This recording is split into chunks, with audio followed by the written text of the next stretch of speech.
It's time for Washington Fish. Side quest?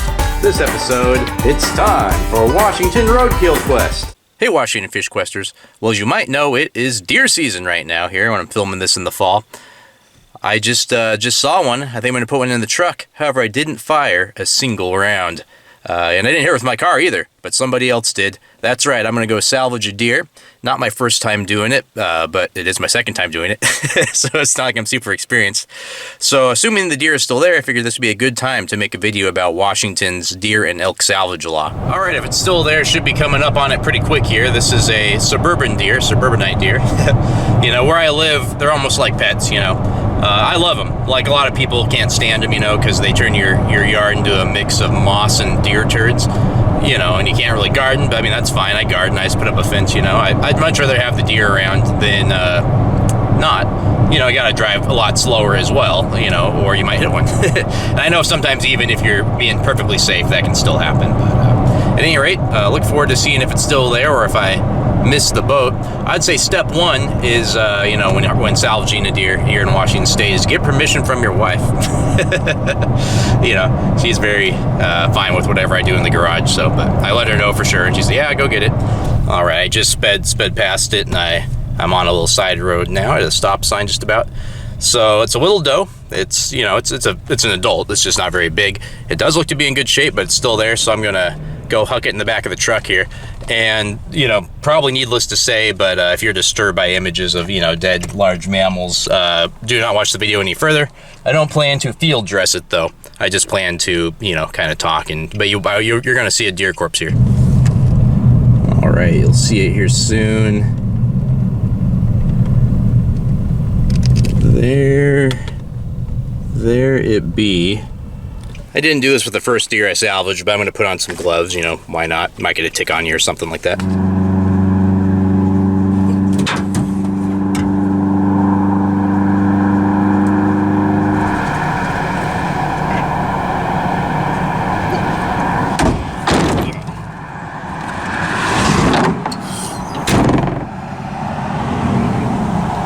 All right, still seem fresh enough. You know, I wouldn't personally salvage one if I thought it had been out for more than, you know, like half a day. That one's probably hit last night. It's still, it's about noon now, but it's been a really chilly day. So I will take it home, and my first step will be to hang it up. I hang it off of an old hook for a heavy bag. It looks like it got smacked in the butt. So that's another thing with that you got to take into account with any of these salvage deers is some amount of the meat's going to be unusable. I was super lucky with that first one because it got hit in the shoulder, and I only lost probably, like, Shingo and I cleaned it together, only lost maybe like 4 or 5 pounds of meat, you know, maybe like 6, I don't know, but in that range. So it was like the most perfectly hit deer you can imagine. This one, I bet it's gonna be more like half the meat, and if you salvage the deer, you're responsible for the disposal of what you can't use, so know that before you do it. All right, so I'm back at my house, you know, the adrenaline's kind of worn off.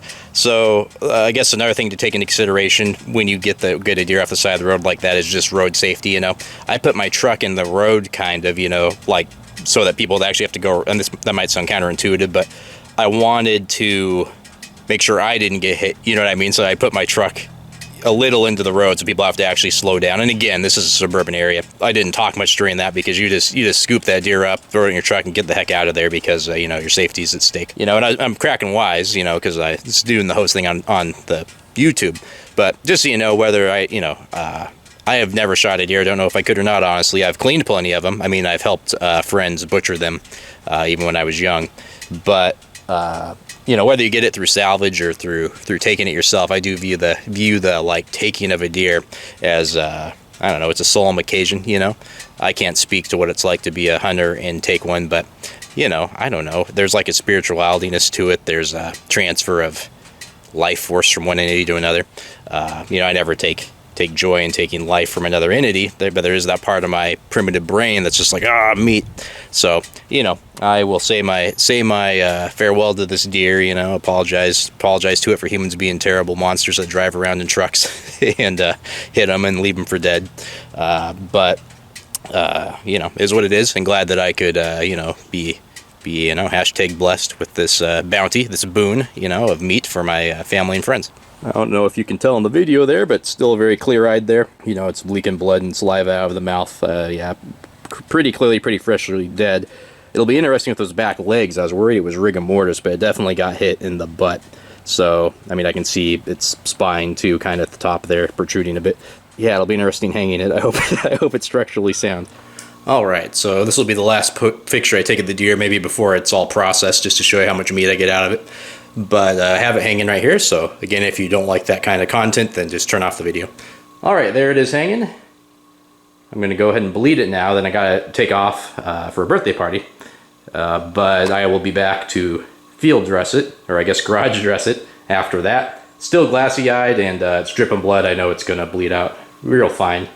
All right, so the deer's up hanging, and Shingo very nicely came over. It only took about 90 minutes. As you can see, I'm wearing different clothes now. That's just because, you know, there's a lot of... it's a pretty ticky deer. I was glad I was wearing gloves, and unfortunately his bowel had ruptured, so that destroyed a lot of the deer meat, the good meat. So, you know, if you're not familiar with, you know, field dressing a deer, or however you want to call it, you know, gutting a deer, basically wherever poop touches is no good no more.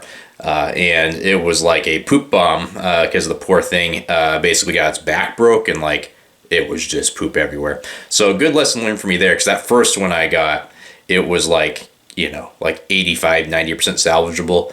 This one was dang near the reverse. I'd say it was like 20, 25% salvageable. So at any rate, big thanks to Shingo for helping me out there again. And so now I'm going to show you what you actually tuned in for, and that is the law and how to go about actually doing this legally. So I'm going to go here into little computer box mode. Hey, Blake here. So I wanted to take you straight to Department of Fish and Wildlife's webpage, so you know old Blake's not telling any tales when it comes to the roadkill salvage permit. So prior to 2016, it was quite illegal in Washington state to salvage a deer or elk that had been struck by a vehicle on the side of the road. And this hip new law changed all that. I think it's great. And I don't think I've ever really been a detractor to this law. So it frees up, you know, local government's time, because, you know, usually when someone sees a deer or elk, you know, struck near their property, that's who they call, is the county or the city, to come get it. So now they don't have to do that as much anymore. And it allows weirdos like me to get into some venison, and that's great. I'm not a big game hunter, but I do like deer, and I have no problem, you know, quartering them up and, you know, gutting them and all that stuff. So that's really great. And there's even a Facebook club that is a roadkill salvage permit group, and they send each other, you know, they just post up like, oh, hey, I saw this deer or this elk here, you know, and then people, you know, run out and get them. So really, really good law. And let's see here. There's a couple provisions in the law, though. So one of them is in Clark, Cowlitz, and Wahkiakum County, that you can only take elk, not deer, because of the federally protected, endangered Columbia whitetail deer. Suppose they're worried people might mistake them for blacktails or something, which seems difficult, but people can surprise you. And let's see here. Oh, yeah, here's a big one, maybe the biggest one, and what I'm currently here to do is once you harvest the animal, or salvage the animal, I should say, you have 24 hours to print out a free permit from DFW. And it's not like regular hunting, where you go out with a license and a permit. You can actually throw the beast in the back of your truck and then come home and print out the permit within 24 hours. So I suppose that's one thing you would need as a printer. And as you can see here, once you print it out, you stick and date it where the meat is until all of the edible parts of the animal are consumed, and then you can go ahead and get rid of that paper copy. So that's pretty straightforward and easy there.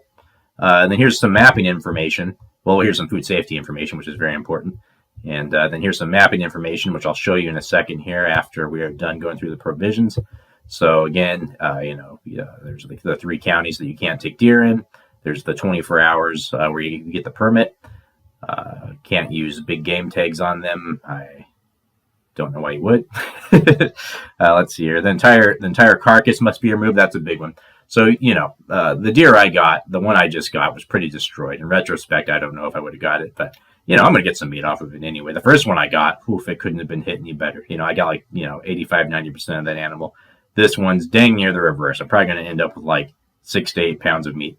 But at any rate, you have to take the entire carcass, and then it's your responsibility. So you can't like cut off the good half of the animal or go quarter it, on the side of the road, or you can't like run up and take the back straps. You got to just take the whole thing and get it out of there. And because of that, Fish and Wildlife has guidance here about, sends you to the link for, how to dispose of a big animal like that.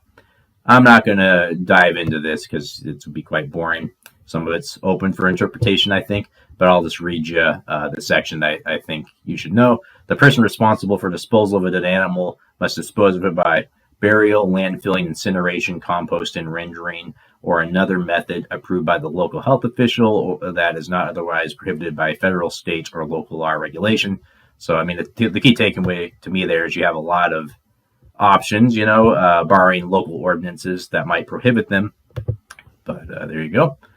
Then let's see, the only one I haven't covered on the salvage provisions is you can't run them down with your truck on purpose.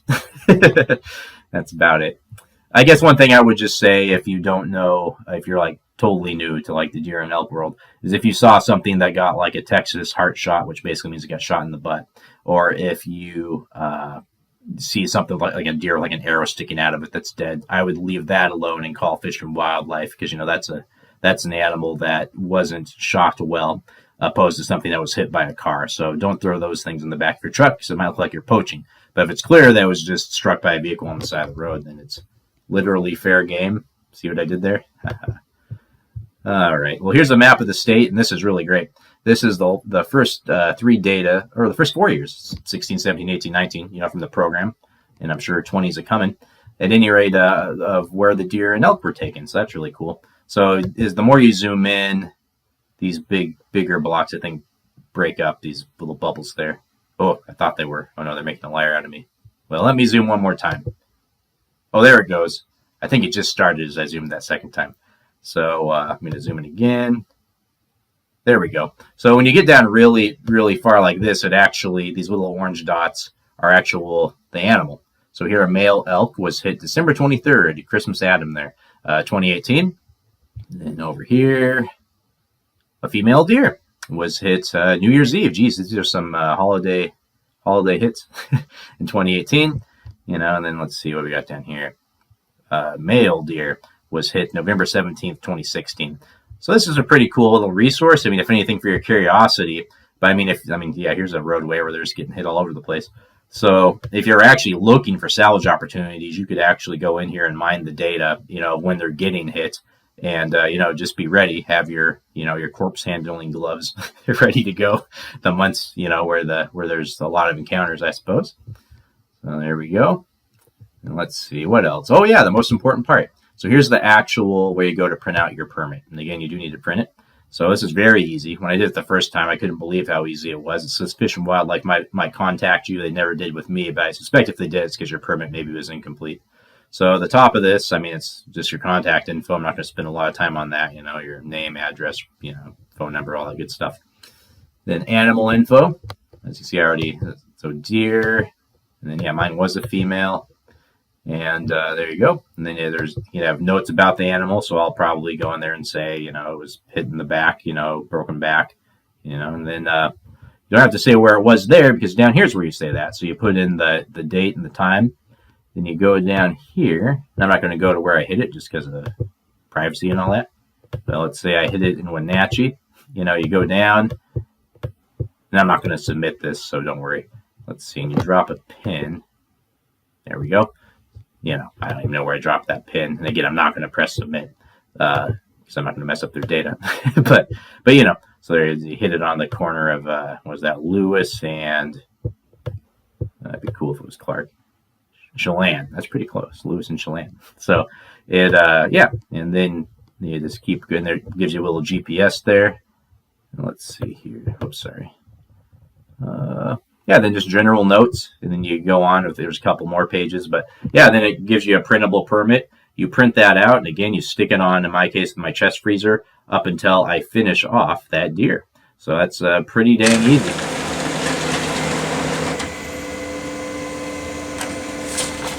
All right, what was salvageable is in the freezer now. I had it hanging for a few days just to age it a bit. Did not get much meat at all off that deer, which was a bummer, but for the purposes of this video, I think worked out pretty well, because like I said, that first deer was just just a boon of meat. This one I only got 8 or 9 pounds out of, which is basically nothing, so I don't know if the juice is worth the squeeze there, but I appreciate Shingo coming over and helping me with that. And I know I've learned a lot through both of these deer, just on how to butcher a deer more or less.